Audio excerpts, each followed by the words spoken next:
All right, screw YouTube intros. You already know what the video is about. I have it in the thumbnail and the title. Today, I'm going to actually be doing something different, not actually going into gameplay or footage or anything. I get this question a lot in the comments, and it's, what kind of agent should I be playing when I'm solo queuing?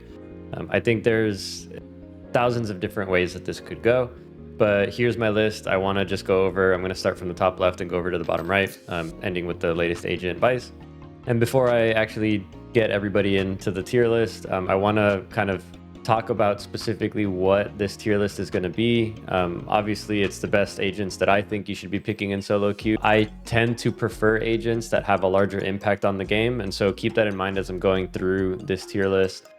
So you'll see agents that, maybe I don't think will have as big of an impact on the game over in the D tier, and then agents that I think will have a much larger impact on the game in S tier. And there's some nuance in there as well.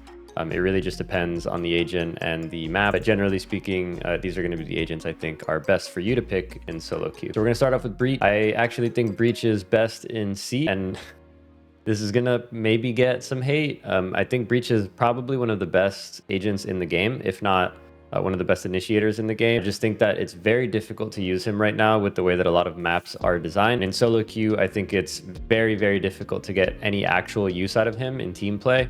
And even in solo play, it's difficult to get any frags off of his own utility, and it's just generally not a great pick for solo queue. But I'm putting him in C tier because his utility is a game changer if you come across a good breach. How many times have you come across a breach and hated them? It's pretty common if you play in the higher ranks. If you find a breach, finding a breach is not common, but once you do find one, somebody who's actually good at them, it's very, very annoying to have to play against a good breach. So I do want to give him the respect and put him in the C tier for solo queue specifically, but I put him in C instead of anywhere in the B through S tier because I don't think it's easy to get good value out of him in solo queue. All right, next agent is Brimmy. I actually think Brim is closer to the B tier than he is to A tier. So if you disagree, by all means, let me know. I think Brim is great in a lot of maps and a lot of settings.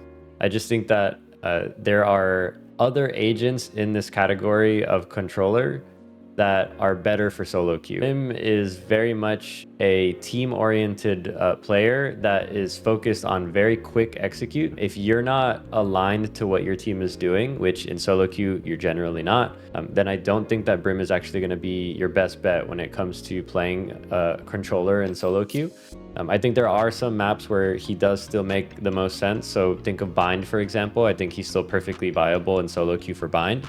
But I don't think that he is the best controller or one of the best controllers for a majority of the maps that are currently in the solo queue map pool right now. Next one is Cypher, and I'm gonna put him in no, I'm just kidding. He's definitely S tier. This is obvious. I don't even have to explain my thought process here. If anyone has him not in S tier, then I don't know what you're doing. He is easily one of the best agents in the game, period. In solo queue specifically, he's great because if you know what you're doing with him, you can play him all by yourself on a site. You can play him with maybe one additional agent on a site, but he's a very individualized type of character in solo queue where he doesn't rely on other people to get the best use out of his utility. And then the setups that you can create with Cypher and his trips, quite honestly, are sometimes broken if you're playing him correctly. And then the information that you get for your team, which is one of the biggest things I think in Valorant that's so underrated. So his camera, being able to leave and rotate off of a site pretty quickly because you have trips that are watching 2 choke points, so you'll be able to get intel if they do rotate. It's just such a versatile character, and I don't think that anyone should have him outside of the S tier for this. So try to pick him, try to learn him. I would 100% recommend a character like Cypher or an agent like Cypher in solo queue over the other two so far. All right, so next is Jet, and this might surprise some of you. I'm actually going to put her in A tier. I don't believe in solo queue specifically. She is an S tier agent. I think she's an incredible agent, and in general, if this were like a regular Valorant tier list, like an agent tier list, just at face value, she would absolutely be S tier. But in solo queue, I don't think that people realize how to get as much value out of her kit that a team really needs in solo queue. You're going to oftentimes see people dash into site before their team is ready. You're going to see them often not use the smokes that they have the correct way to make sure that people are focus on either the smoke or the choke point as their team's pushing through. You're going to see them use or pop their dash way too early in a lot of circumstances.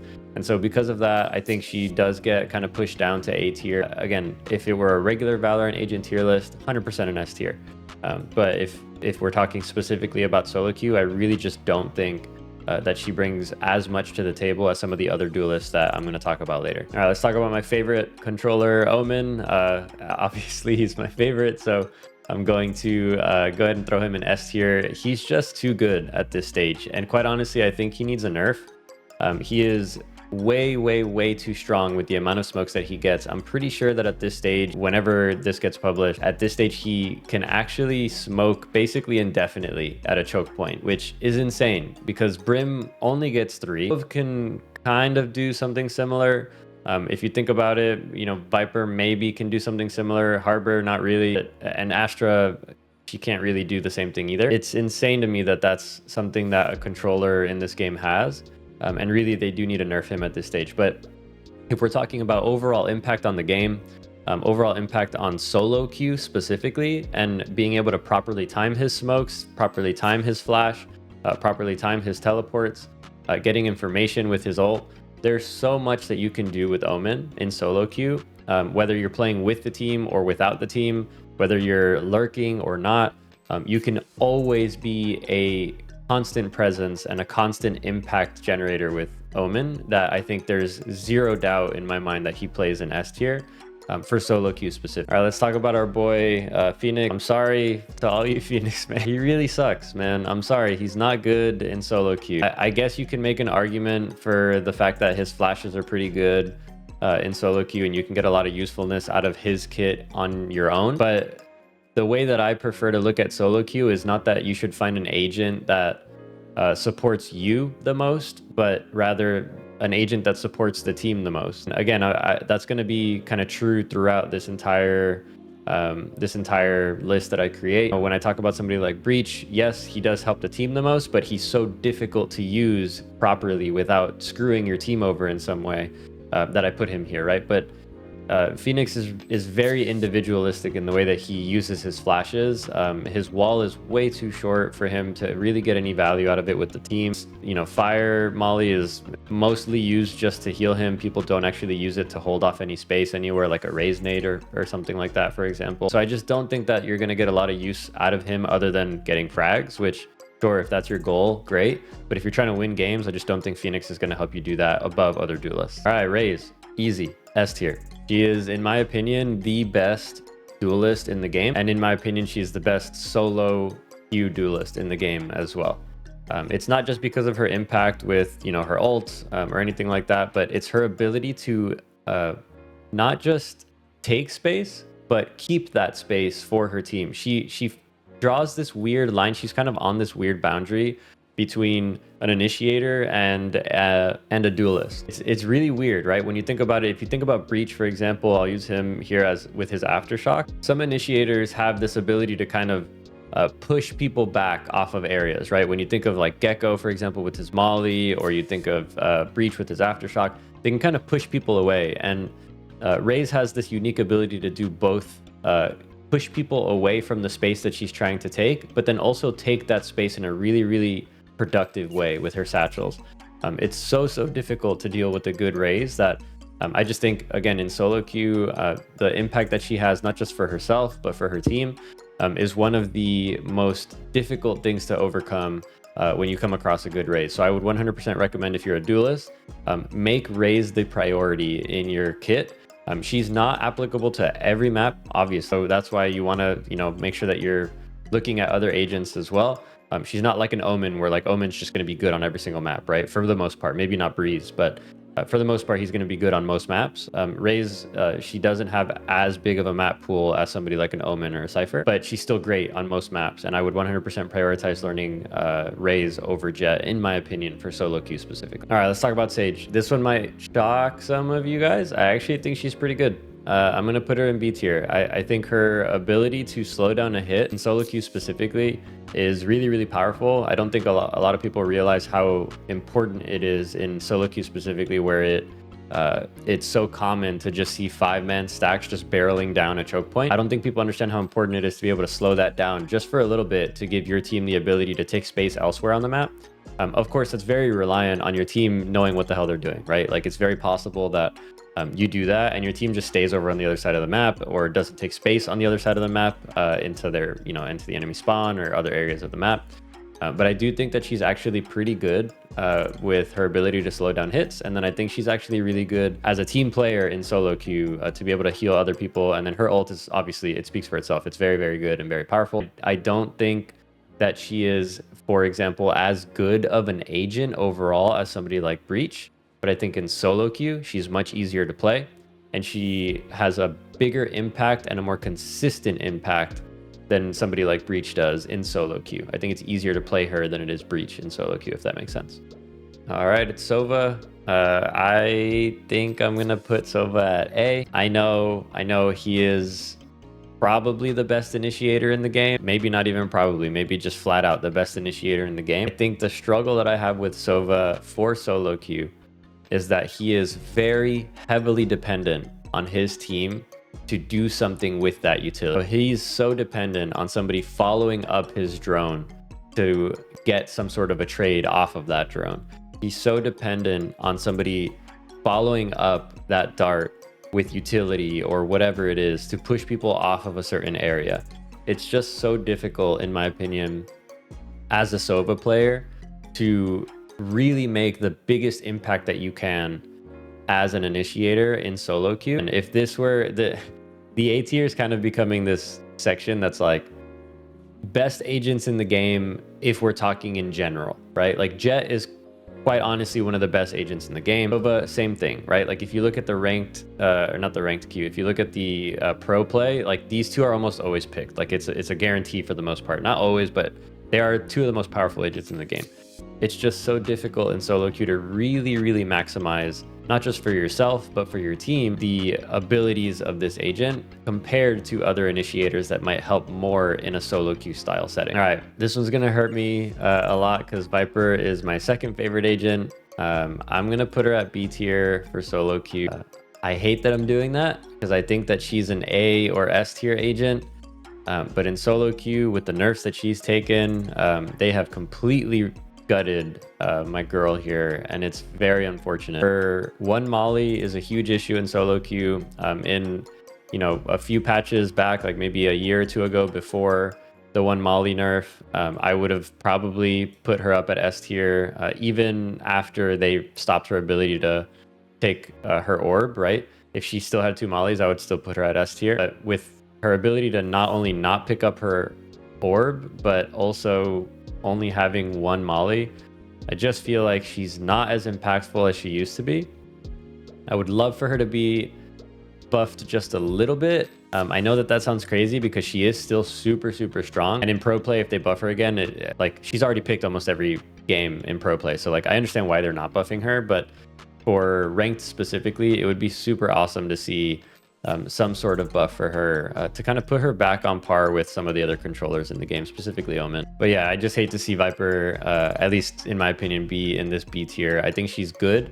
I think she's still super powerful as a Sentinel style player, but as a controller specifically now, without her ability to pick up that orb, I just don't see how she is as good as she used to be, obviously, and I don't see how she's in the A or S tier anymore for solo queue. All right, everybody's favorite Smurf agent. I'm gonna put her at S tier. Raina, I think, is one of those unique agents in the game that is so polarizing, right? You either love her or you hate her. There's just no in between. You don't think that she's just like, yeah, she's perfectly balanced. No, like you either just can't stand when somebody's playing Raina and they're good, or you just absolutely love playing Raina because she's so good. In terms of dueling potential, I think she's one of the strongest in the game for now for solo queue. And of course, it doesn't help that she can heal herself, right? And get out of situations pretty quickly, whether she gets a kill or an assist. I think that's super strong in solo queue. I don't want this positioning of her being an S tier to mean that you guys should just pick Raina all the time. She's a very easy agent to pick, quite honestly, and to use, and she's picked every game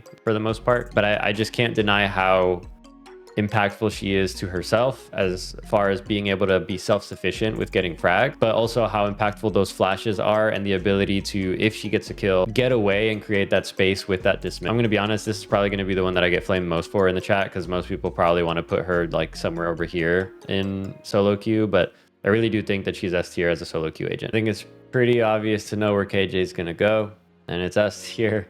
She's easily maybe one behind Cypher, one of the best agents in the game, and I just can't imagine putting her anywhere else other than S tier, especially for solo queue, in my opinion. Her ability to lock down such large portions of a map, maybe not lock down, but make sure that you can split your team up in a more efficient manner, right? So if you think about Ascent, for example, her ability to put her alarm bot in mid at Ascent and also cover the B site with her turret and her mollies, so that your team can split into like a 3-2 and just leave mid open with that alarm bot. It's something that I think is so underutilized with her kit. A lot of people use her alarm bot as a way to just trigger the mollies, right? And I get it. I understand why they do that, because you can, you know, chip damage and all that. But KJ's strength in solo queue really shines when she's able to make the map easier for your team to play more efficiently. And by that, I mean, again, this idea of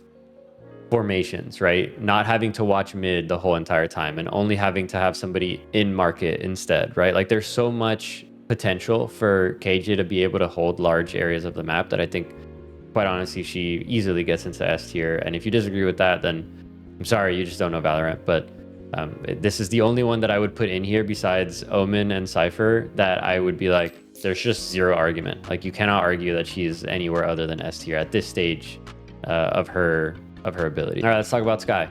Putting her in C. This is becoming the initiator pool.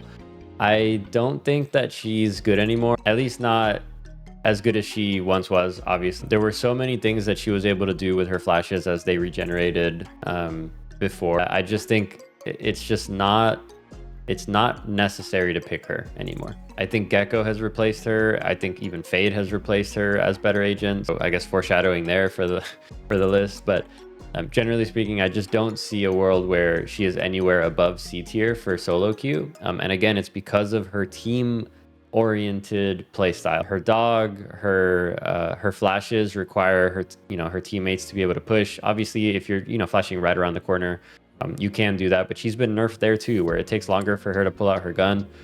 So in my opinion, I don't think there's very many situations where I would want somebody like a Skye over some of the other initiators that I'll talk about later. And I really wouldn't pick her very often in solo queue. There's not even very many maps where I would push her above others in solo queue. All right, let's talk about Yoru. Some people might hate me for this. I'm putting him in B tier. I just think that his skill ceiling is too high to ignore what he could potentially do.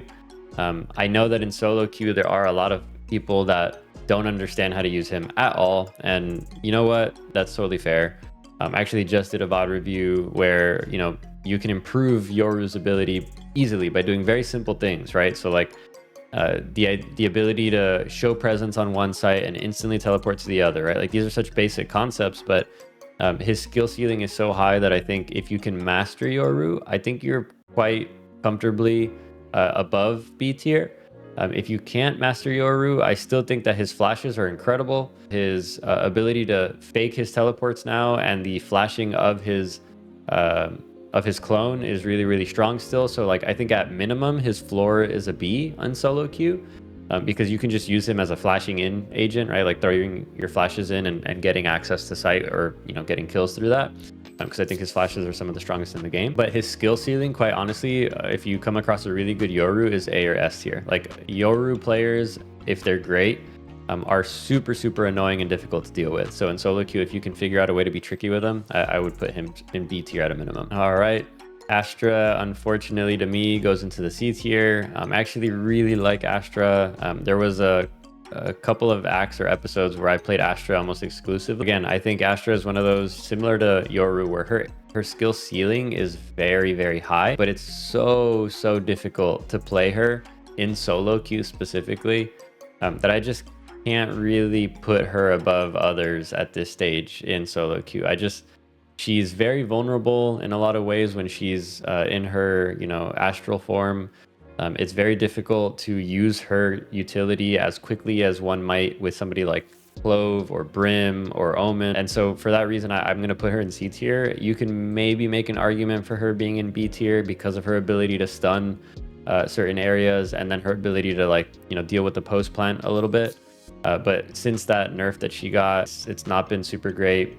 Again, with her buff recently, if she has 5 stars now, like maybe B tier, like I could go either way, but I'm going to keep her in C tier until that plays out a little bit more. It's just so difficult to play her, and honestly, it's just not ideal for SoloQ. All right, my boy KO, I love this guy. I'm putting him in A tier.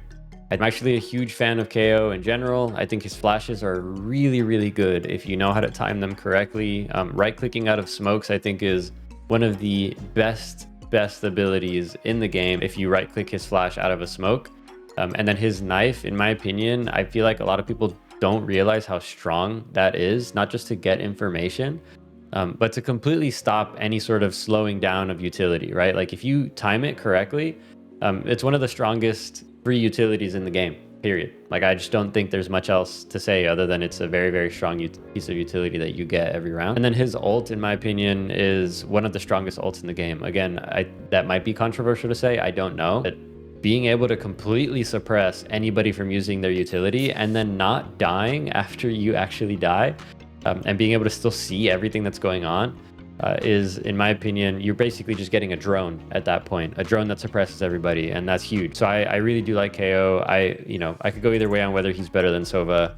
I think depending on the map, in, you know, team coordinated play, I could see either one of these being picked, depending on the map. But in SoloQ, I do like KO a lot, and I think that he's just as good, if not better, than Sova for SoloQ. Oh, Chamber. Yeah, he sucks. I don't know what else to say. He's not good. I think he needs a little bit more work. I don't think that extending his teleport range really is going to make that big of a difference. I think him not having 2 trips is really what's stopping him from being that, you know, A or S tier agent like he was before. The 2 teleports, I am not a fan of. I like that he has just 1 teleport, but I think he needs more stopping power as a sentinel. I just think his current stopping power relies too much on him getting frags to slow people down now, and not enough on actual utility to slow people down. And so other sentinels in the game are just so much better at SoloQ at actually slowing people down. If you're at lower ranks, picking a chamber, in my opinion, is just a wasted spot, because it's a 50-50 whether you're going to hit your shots at that stage. And so you're not doing your job as a sentinel of being able to slow people down. Even at the higher ranks, if you are able to hit your shots, you're going to get hit with tons of utility, right? And so if you don't have utility to kind of clap back at the attacker's utility to push you back off of your angles, I just don't think Chamber is that great at this stage. If he had 2 trips, I think he would be easily somewhere in the A tier.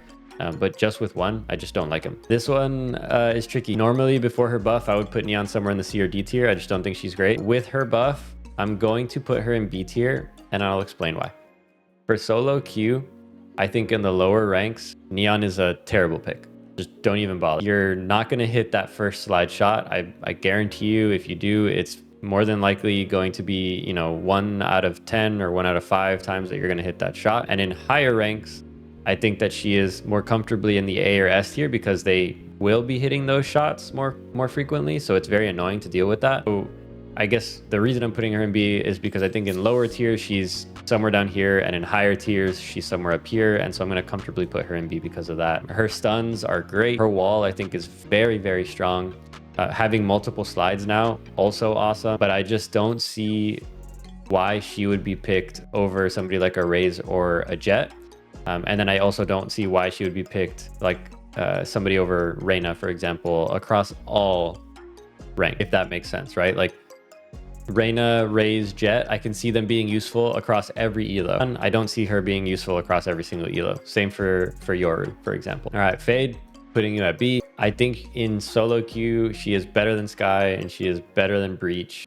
As an agent overall, I think there's arguments to be made that these 2 could be better. Maybe less Sky than Breach. But for SoloQ, I really do think that she is good, just not great. She does require a lot of team coordination, and in SoloQ, that's very difficult to achieve. Her kit is good, but limited to certain maps. Her dog is great, but it, again, limited to certain maps. You wouldn't want to pick a fade on like a large map, for example, like maybe a Pearl or a Breeze or an Abyss, you don't want to pick her for those types of maps because her dog just has very limited mobility in that sense. And so you do want somebody that can get more long distance type of information like a KO or like a Soba. And you're seeing that being played out now, right? Like when you look at maps like Abyss or Pearl, like these agents were picked quite often. But I just don't think that Fade is above those two in solo queue. Her ult is incredible. I don't think people understand how difficult it is to deal with that ult if you pair it up with something like an Omen, for example. Like if you Omen ult or Omen TP into a site based off of that ult, sky's the limit as far as what you can do with it. Generally speaking, I just don't think that she's above the other two, so that's why I have to put her at B, but I do think she's better than C, so that's why she's here. Oh, Harbor. This one's tough because I want to put him at C because in Pro League, he's actually somewhere up here, all right? Like he could be made to be like a B through S tier agent in Pro League. But I really just have to put him at D in solo queue, in ranked. He just is not good as a controller in the ranked meta at the moment. And it's so difficult to play him as other controllers can be played. So if you think about it, almost every controller except for Harbor can be played without fully giving their position away. Brim, Clove, maybe you can make arguments that like, yeah, they have to be super close to fully get use out of that utility, but like you still don't know where they are, right? Like if a Brim is on defense and bind and he smokes A site, for example, like you don't know if he's on A or if he's maybe in spawn, but ready to rotate off over to B. Same thing for Clove, maybe a little bit less so because I think hers is a little more limited, but you still don't know where she is specific. There's zero doubt in anybody's mind when this dude throws anything out. Like he throws something out, all right, great, I know exactly where he is now. And I just feel like in solo queue, that's such a crappy thing to have. I don't know how to buff that. Maybe you do something similar to with what Yoru has, where you can kind of pre-place a wall and you know, shoot it out just by kind of tapping that button again. I don't know what you would do to buff that, but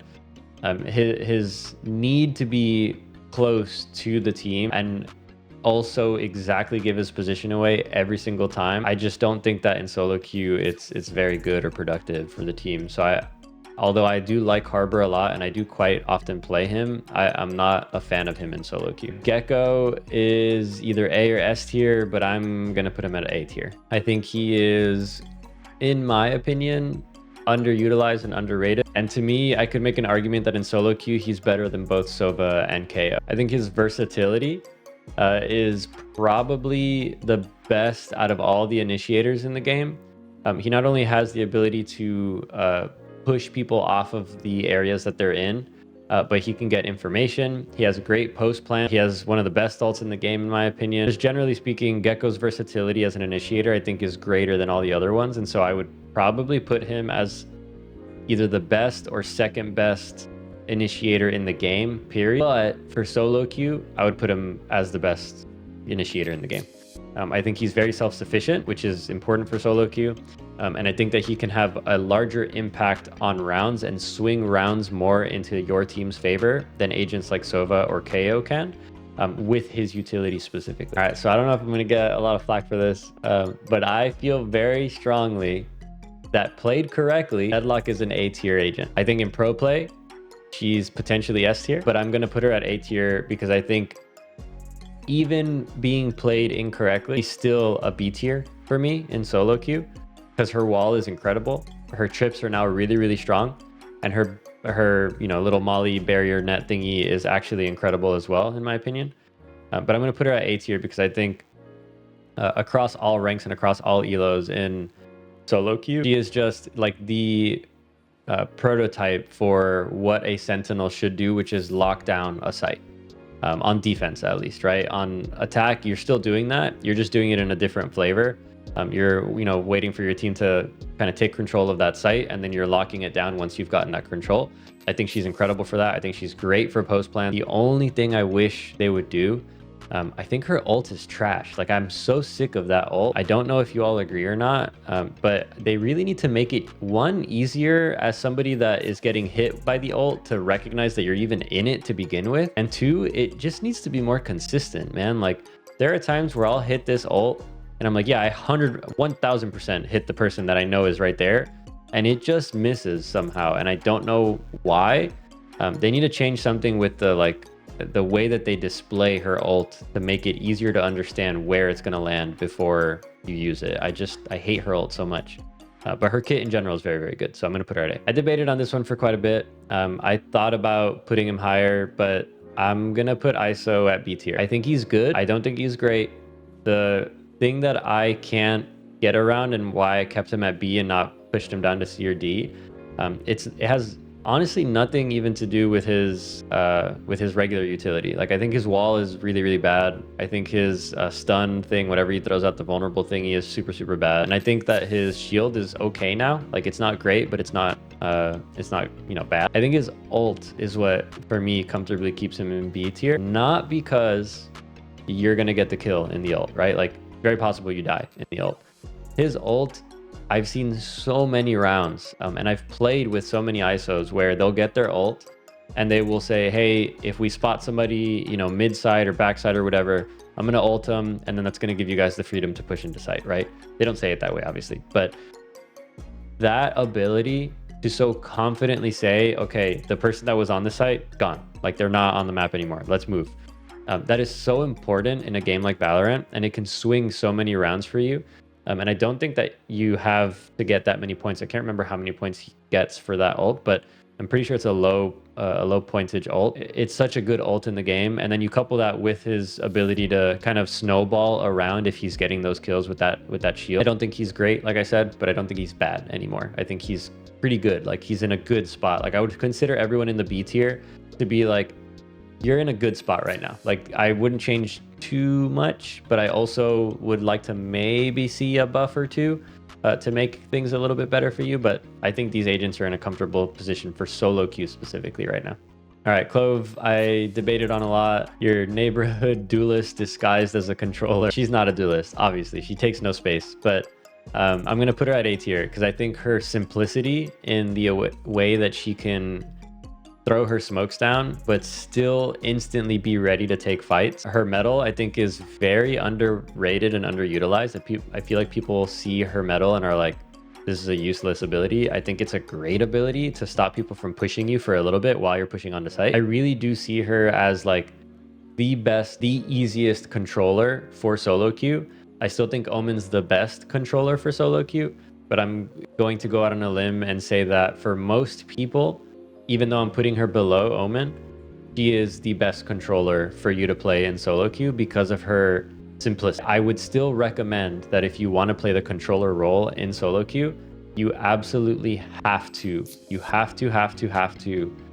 use Omen and know how to use Omen, because he is still broken to a fault almost. But if you don't want to do that, I think you're pretty comfortable with Clove at this stage. Her ult is also super, super good. I completely forgot about that for a bit. Her ult is incredible. Like, it's a very low pointage ult, and she just gets to come back for free. And it's a zoning ult at that point. People run away. Like, now you have the space that you needed. So I think she's actually pretty great. The jury's still out with Vi. I want to put her like somewhere in the A tier. I think that she's actually pretty good. I don't think that she's S tier at all, but for right now, I think I have to put her in the B tier. I think she's going to turn out to be better than I think people think she is right now in the right hands for things like pro play and team coordinated play like Premier. But I think for SoloQ, you can't get better than KJ and Cypher still. You just can't. She mimics some of what both of them have. With her ability to have the like barbed wire that causes some sort of damage that's similar to the KJ mollies, and then her wall that's kind of a mixture of like the trips and then the wall that Sage or Deadlock has. Right now, as it stands, I think she is going to slowly make her way up to A, but for right now I'm going to put her at B for SoloQ because I don't think people are going to be playing her as she needs to be played, which is much less aggressively on defense. She needs to be used as a way to section off certain parts of a site versus actually stopping people from getting onto the site. Her goal, in my opinion, is to make the site split into multiple phases or multiple areas versus just stopping people from getting onto a site. And so for that reason, I think She is going to eventually come up here to A as people learn how to use her, but I just think right now, SoloQ wise, maybe start learning how to use her, because I do think that she's great.